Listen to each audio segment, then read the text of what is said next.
Umalis kami sa Oriente kasi baka magkasakit lang kami kung mananatili kami doon. Katabi lang namin ang planta ng Nexcelsium eh. Nasabi ba sa'yo ni Estong kung ano nangyari kay Becca? Opo. Mang Estong, may nakausap na nga po pala akong reporter. Gagawa daw po siya ng article tungkol doon sa planta ng Nexcelsium. Para makita din ho ng local government na dapat ipasara yan. Naku, tama yan. Para malaman ng mga tao rito kung ano nangyayari sa paligid natin. Kagaya ko, madalas ako magkasakit. Yung tiyan ko. Tapos ngayon, yung hita ako namamanhid.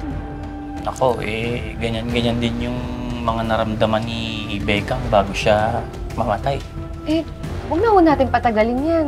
Mamaya ho, sumabay na po kayo sa akin. Dadalhin po kita sa pinakamalapit na ospital. Naku, salamat, Mira. Walang anuman ho. Mang Estong, baka may kilala pa po kayong nakakaranas ng sintomas. Sabihan niyo lang po ako, ha? Sige.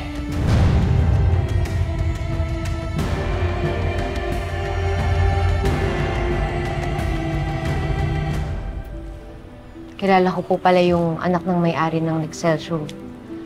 Parang baliwala sa kanya at sa pamilya na yung masamang epekto ng planta na yan.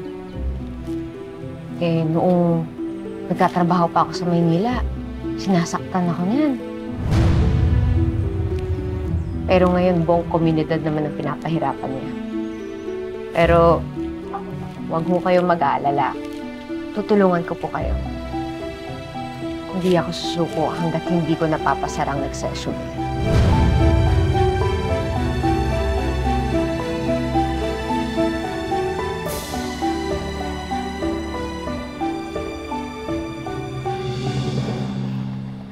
Nakakatuwa kanina na makita si Amira.